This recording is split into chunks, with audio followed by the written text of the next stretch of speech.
He's coaching college kids in Norfolk, Virginia. They call him Coach Vick. They don't think about Leavenworth. They don't think about the pit bulls, the shallow graves, the federal indictment. They don't think about the number, $17,600,000. That's what Michael Vick owed when he was mopping floors in a federal prison for pennies an hour. He paid almost all of it back. The trustee called it nearly unheard of. So here's the question we've never actually answered. What do we do with a man who did both of those things? Newport News, Virginia. Not a place that produces a lot of first overall picks. It's a shipyard town. Hard work, steady noise, men who come home tired and don't talk much about it. The kind of place where a kid either finds a way out or finds a way to stay. There isn't much in between. Michael Vick grew up in the Ridley Circle housing projects. His mother worked multiple jobs. His father was in and out. The neighborhood had its own economy, its own rules, its own entertainment. And if you grew up in certain parts of southeastern Virginia in the 1980s and 90s, dogfighting wasn't something you read about in a news story. It was something that happened 3 blocks away, sometimes closer. We're going to come back to that. But first, 1999. Lane Stadium, Blacksburg, Virginia. If you were watching college football that year, you remember the first time you saw Michael Vick run, not the highlights afterward. The first time, live, when you still didn't know what you were looking at. He moved at a speed that didn't belong at that level. Quarterback was almost the wrong word for it. He was doing things at the position that the position wasn't designed to do. Virginia Tech went 11-1 that year. They went to the national championship game, and every defensive coordinator in the country spent the offseason trying to figure out an answer to a question no one had asked before. Nobody had a good answer. The 2001 NFL Draft. Atlanta holds the 5th pick. They trade up to number 1, giving San Diego multiple selections to do it, because their front office has decided that Michael Vick is worth restructuring the entire board for. He was 21 years old when he signed that contract. $130 million, $62 million guaranteed. At the time, the largest contract ever given to a quarterback in the history of the National Football League. Think about that for a second. Not the number. We've heard big numbers. Think about being 21 from Ridley Circle, and suddenly the largest contract in the history of your sport has your name on it.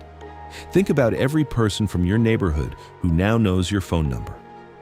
Think about every obligation, spoken and unspoken, that arrives with that kind of money when you come from where he came from. The Falcons built an offense around a player they believed would redefine the position. And in a lot of ways, he did. We watched it happen on Sunday afternoons, that option keeper that gained 40 yards before anyone in the stadium understood what just occurred, the scramble that turned a broken play into a first down so fast the replay felt too slow to explain it. We put him in our video games because he was the only player where the game felt different, faster, harder to stop. What we didn't see, what we weren't paying attention to, was what he brought with him from Newport News. He never really left it behind. And in April of 2007, the rest of the country was about to find out exactly what that meant. Let's stay in the good part for a minute, because there was a good part, a real one. And if we're going to understand everything that came after, we have to sit in it long enough to remember what it actually felt like. The Atlanta Falcons, 2002, they went 9-6-1 that regular season. Made the playoffs as a wild card. Nobody outside Atlanta gave them a serious chance. Then they went to Green Bay, January, Lambeau Field. The kind of cold that makes the national broadcast announcers mention the temperature every 3 minutes. The Packers were favored. They had Brett Favre. They had the crowd, the history, the mystique. Michael Vick was 22 years old. He ran for 64 yards and threw for 117 more in the second half. The Falcons won 27-7, and it wasn't even that close. And what we all felt watching it, sitting in our living rooms, in our sports bars, wherever we were, wasn't just that a young quarterback had beaten Brett Favre on his own field in January. It was that we had just watched the future arrive. The Monday Night Football game against Minnesota in 2002, you remember this one whether you were a Falcons fan or not, he took an option keeper and ran 46 yards for a touchdown so fast that the camera lost him for half a second, just lost him. He was gone before the frame caught up. We rewound it. We showed it to people who hadn't seen it. We said, "Watch this," and pointed at the screen and watch them react. That's how you know something is different.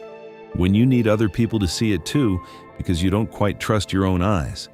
He made the Pro Bowl. He broke rushing records for a quarterback. He was in every advertisement, on every magazine cover, on every video game box. And the video game, look, if you owned a copy of Madden during those years, you know exactly what I'm talking about. You picked Atlanta not because you were a Falcons fan. You picked Atlanta because of number 7. Because with him in your hands, the game worked differently. Faster. The rules felt slightly less enforced. That's not nothing. For a generation of men who grew up playing that game with their kids, with their buddies on Friday nights, Michael Vick is in your muscle memory. He's in your fingers. He was, for a window of about 4 years, the most exciting player in professional football. Not the best quarterback by traditional measure. Something harder to define than that.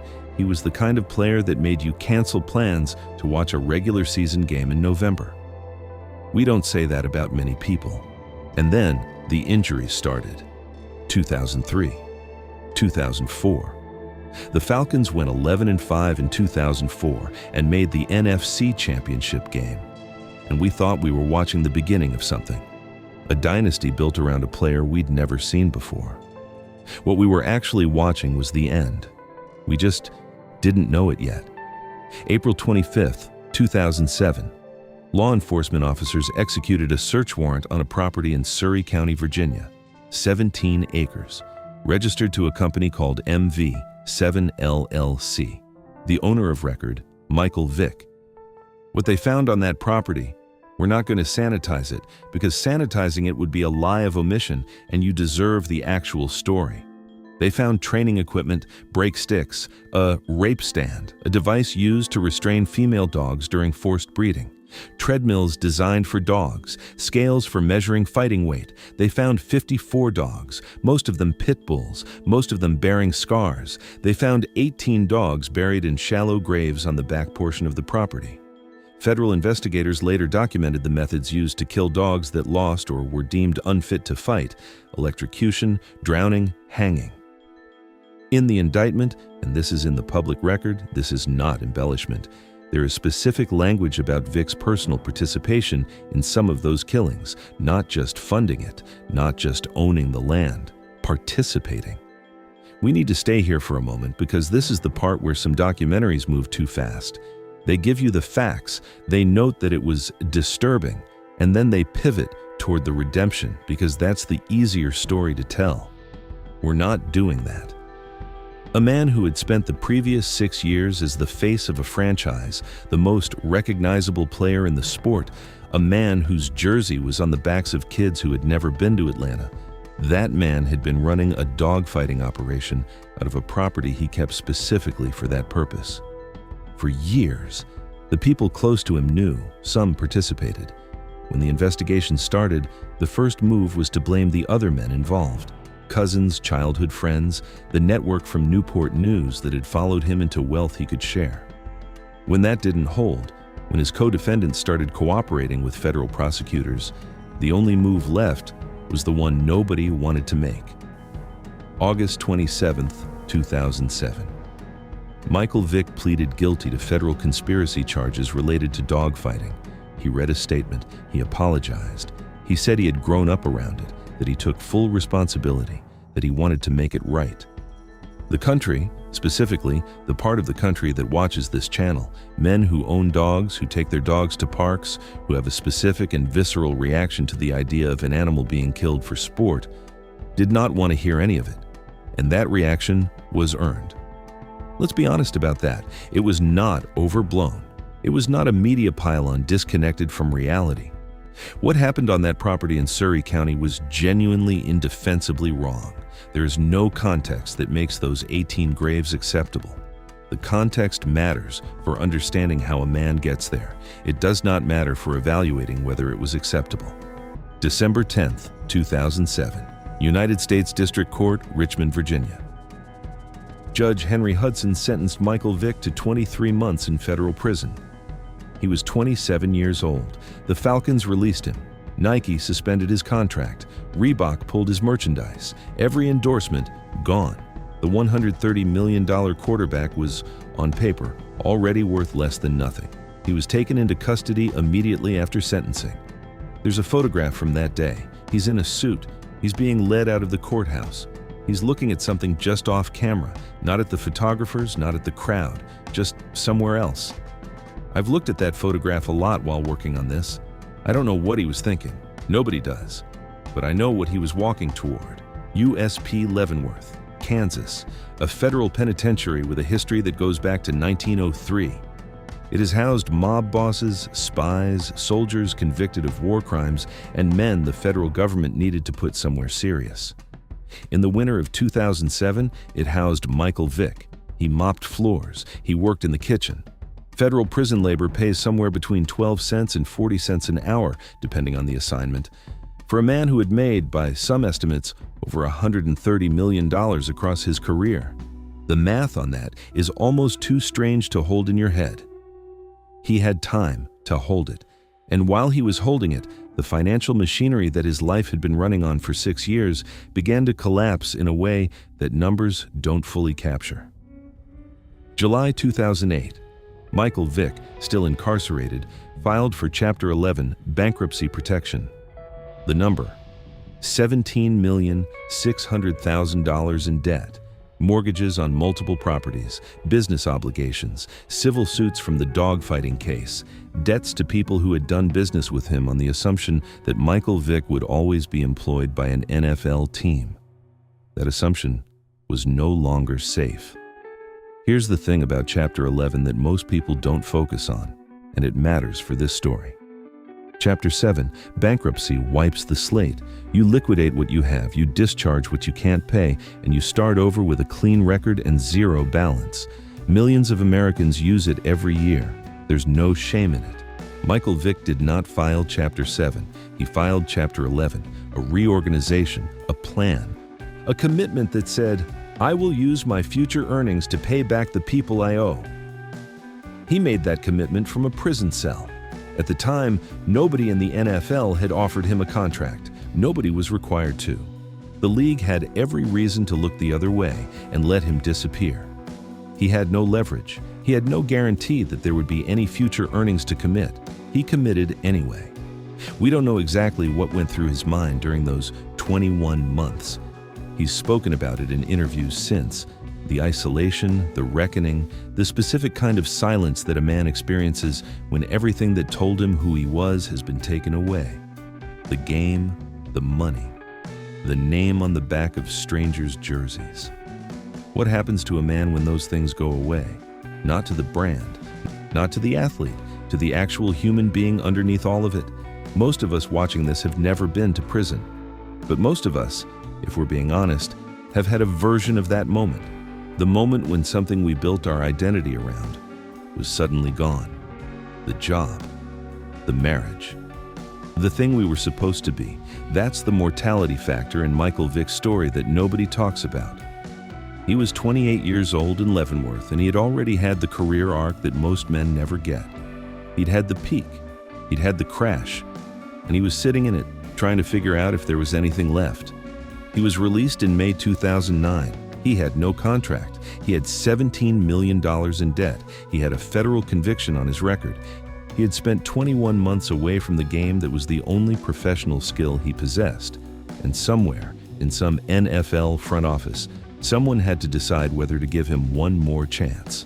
The Philadelphia Eagles signed him on August 13, 2009. The reaction was immediate and it was loud. Protests outside Lincoln Financial Field, animal rights organizations calling for boycotts, fans burning jerseys they'd bought for players who weren't even Michael Vick. Sports radio in Philadelphia, which, if you've listened to it, is not a place known for measured responses, was running at a temperature we don't have a name for. Donovan McNabb was the starter. Vick was the backup. He was going to hold a clipboard and hope. Head coach Andy Reid had made the call. He had spoken privately with Vick for months before the signing. He believed the man standing in front of him was different from the man who had been led out of that Richmond courthouse 2 years earlier. We were skeptical. Most of us were skeptical. That's fair. We'd been given reasons to be. What happened next is part of the public record, so we don't need to linger on it, but we need to note it, because context matters. By 2010, Donovan McNabb was in Washington. Michael Vick was the starter in Philadelphia, and the season he had that year was, statistically and by the eye test, the best football of his career. 21 touchdown passes, fewer than 6 interceptions, 676 rushing yards, a quarterback rating over 100. He was named to the Pro Bowl. He won Comeback Player of the Year. The NFL Network ran segments about it. Sports Illustrated ran a cover. People who had been ready to write a final chapter on Michael Vick were suddenly trying to find language for what they were watching.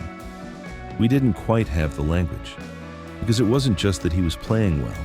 It was the way he talked about it in press conferences. Quieter than before, more careful, less of the bravado that a 23-year-old with a $100 million contract might wear like a uniform. Something had been taken out of him that had not been put back, and what replaced it looked from a distance like something closer to gratitude. Or maybe it looked like a man who understood, for the first time, exactly what he had. The money started coming in again. Eagles contract, then the Jets briefly, then Pittsburgh. A few million here, a few million there, nowhere near the $130 million of the early Atlanta years, but enough to run the Chapter 11 plan. He made the payments every quarter, every year. By 2014, he had paid back nearly all of it. By 2017, the same year he officially retired from professional football, the bankruptcy trustee confirmed that Michael Vick had repaid $17,400,000 out of the $17,600,000 he owed, 99%. The trustee called it nearly unheard of in cases of this scale. Here's where this story gets complicated in a way that easier documentaries don't want to sit with. None of that repayment brings back the 18 dogs in those shallow graves. Not $1 of it. The families of people whose lives intersect with what happened in Surry County, the advocates, the people who work in animal rescue, the people who understand in a specific and personal way what dogfighting does. Many of them have said, plainly and with full justification, that the money doesn't change what it was. They're not wrong. And Michael Vick, to his credit, in the interviews he's given in the years since, the moments where someone asks him the hard question directly instead of politely, has not told them they're wrong either. He's said more than once, "I understand why some people will never forgive me. I understand that. I'm not asking them to." That's the closest thing to the right answer there is. Today he coaches at Norfolk State University. The Coach Vick Experience, a documentary series that followed his first season as a college head coach, aired in early 2026. His players call him Coach. They run the plays he installs. They come to him with questions about pressure, about decision-making, about what it means to be responsible for something bigger than yourself.